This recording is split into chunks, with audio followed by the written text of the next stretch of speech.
Good morning mga kaebong. Kamusta kayo? For today's vlog, nandito tayo sa ating Flyers Loft at ipipicture natin yung ating mga flyers. So, meron kasi tayong napapansing slight problem dito sa ating pag-aalaga sa kanila, no? Una, napansin ko yung kapag pinaparonda ko sila, pagbaba nila, hindi muna pumapasok sa loft. Tapos iinom muna sila dun sa kung saan. Kaya nagtatagal yung pagpasok nila. Napansin ko yun nung tinitraining ko na sila. Tapos sa pinuling natin, siguro nagtry tayo magpuling ng isa. Ganun nga nangyari. Pumupunta sila dun sa, mayroon silang lugar na iniinuman dun sa bubong. So, kailangan natin masolusyonan yun kasi hindi agad pumapasok eh. Ayan. Pangalawa, meron tayong mga kalapati dito, si Opal. Ayan, si Opal. Matagal kasi natin itong na-stock. No, nung bumalik siya, di ba, nakarang mga ilang buwan na yun, sinali natin ito sa karera tapos nawala, hindi umuwi. Tapos bumalik, walang buntot. Ayan. Tapos nilagay natin sa aviary, no? Kinondisyon muna natin. Ngayon, tinitraining natin ulit sa isang club. Ang problema, pagka bumababa siya, bumabalik siya dun sa aviary. Ayan, yun ang problema natin. So, yun ang una niya pinupuntahan. Kaya nung isang araw, one time pinuling ko, ako po, halos 15 minutos bago ko yata napapasok. Ayan, sobrang hirap. So, yun yung pangalawa nating problema. So, slight problem lang naman. Ayan. Tapos, pansinin nyo itong ating loft na masyadong marami. Napakarami nating ibon. Tapos, wala silang masyadong tuntungan. Ayan. Ito yung iba nating mga warriors. Nandyan. Tapos, yun. Yung si Opal, oh. So dati meron tayong double cage dito, dalawang double cage kasi nung lumalaban tayo sa isang club, sila Caldrogo, Cappuccino, ayan, namamaris na kasi. So binigyan natin ng pares. Kaya naglagay tayo dito ng 17 by 30 para doon natin nilalagay. So kapag itatabi natin sa pares, pinapasok natin doon. So ngayon dahil wala nga sila, panibago na naman tong diskarte. So tinanggal ko na. Ayan, problema ngayon, wala naman silang mapatungan. Kaya, solusyonan natin yan ngayon. Hindi pala ngayon. So, hanap pa tayo ng paraan. Bumili na ako ng stainless na perch, kung stainless man yun o galvanized. Kamukha nung mga ginagamit natin ngayon. Ayan. Sorry, against the light tayo, no? Ayan. So, dagdag yun sa papatungan nila. So, mga 10 piraso yun. Ayan. So, yun. At least, medyo madadagdagan yung mga tuntungan nila. Tapos maglalagay tayo dito ng kahoy. Siguro yung 1-4-1, mga dalawa. Para dagdag sa, sa tuntungan. Kasi gusto nila nakakatuntong no? Yung parang medyo territorial kasi sila So, yung mga ganyan, parang hindi maganda sa kanila. Yung nakaupo lang, ganyan, nakapwesto sa lapag. So, susolusyonan natin.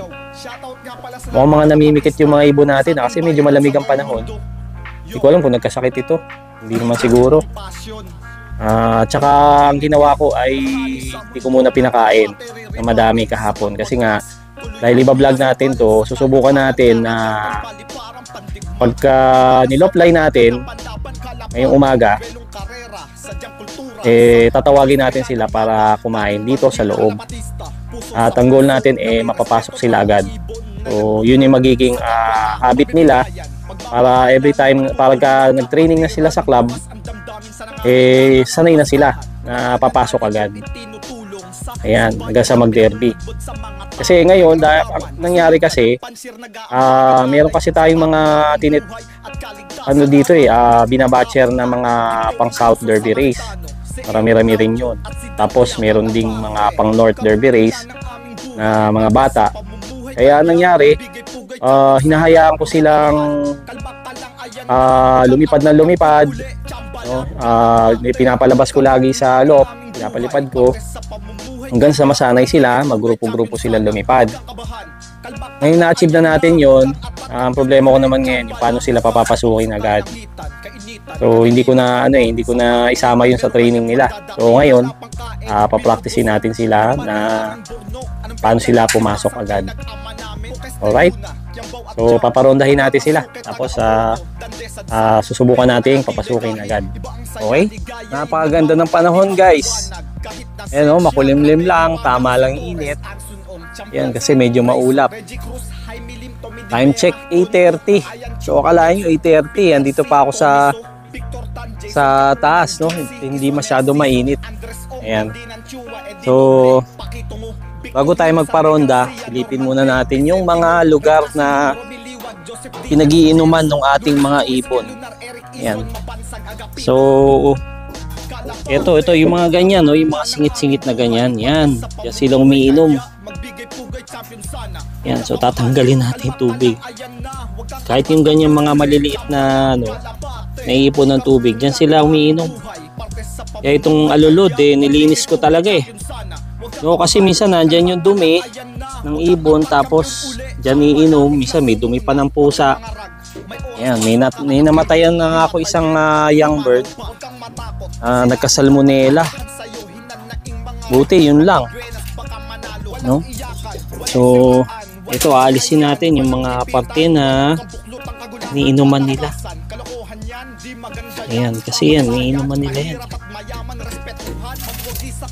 Dito ko nakikita silang pumupwesto Pagbaba nila at nauhaw sila, hanapin nila yung mga gilid-gilid.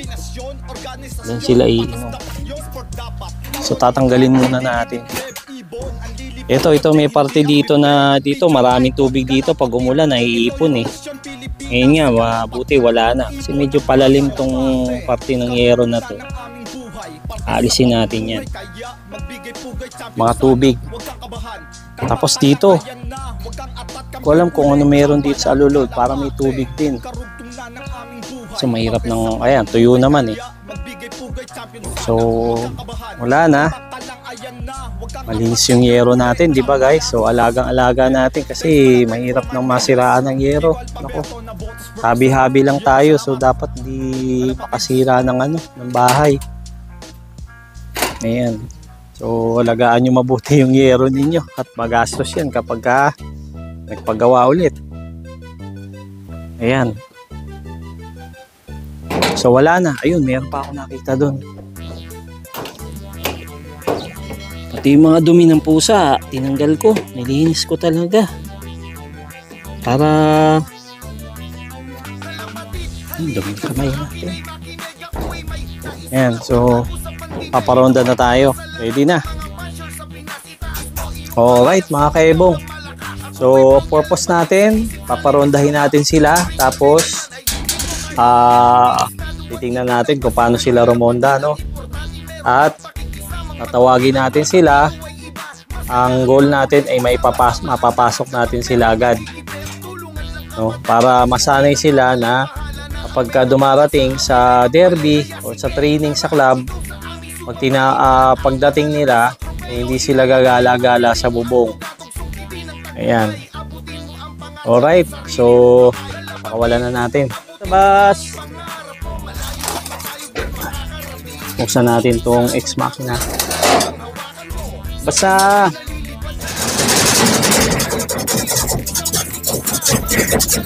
Lipad! Yo! Honda na! Ganda, dami!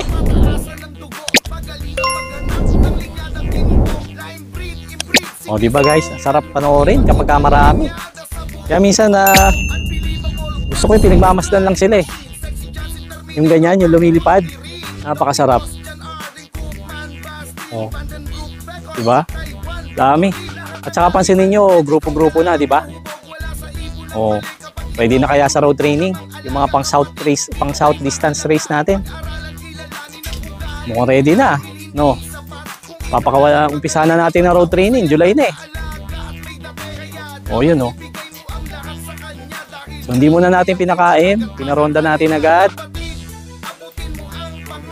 Ayan. Dami. Sarap tingnan. Ako. Pakaganda. Oh. So dati binabatcher pa lang natin yan. Pero ngayon, ayan na sila. Oh, mga sanay na. Ayan.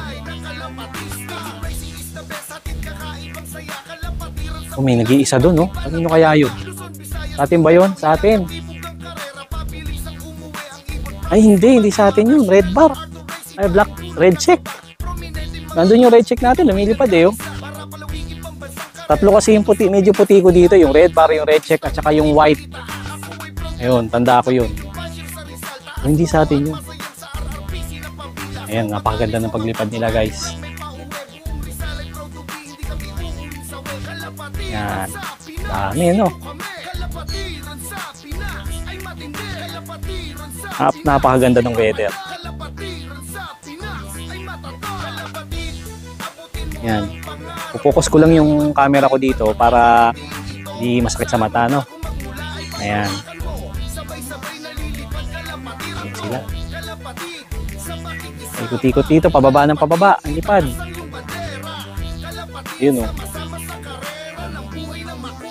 Pwede ko pang palakpakan yan para medyo tumagal-tagal. Kaso, nagbibideo nga ako eh. Hindi wala akong pampalakpak. Yan. Dami. So, medyo minsan masakit na sa bulsa. Dami. Kaso nag-umpisa pa rin kasi talaga tayo. Yung kumbaga naghahanap tayo ng linyada na pwede talaga nating maging foundation. So, nag-i-explore tayo, no? Ang isang paraan lang yan para makapili ka talaga doon sa loft mo, siyempre i-breed mo sila, no? At kung gusto mo mabilis ka makadiscover, breed ka na madami, tapos ilaban mo, mo malalaman kung sino yung pipiliin mong magiging breeder talaga pang matagalan. Ayan, so ganun talaga, nag-upisa pa tayo eh. Kung konti lang naman yung i-breed natin, pwede. Kaso matatagalan tayo bago makadiscover. Gusto ko sana yung mabilis eh. Pero yun, ganun talaga. Ganun siguro talaga yung naging ano natin. Sa ibang mga fancier, maaaring iba naman. Iba naman ang diskarte. Yun. Ito, yun, may bumaba ng isa. Pero yung ating red bar, yung blue bar natin na bata, yung naserga, okay na. Hindi na siya bumababa agad. Sumasabay na, napakaganda bumaba. Ayun, oh. Ayan. So, next. Tatawagin na natin sila. Kailangan, ayan, lumalapit na. Ayun na, maganda. Yun. Di pa nga natin tinatawag.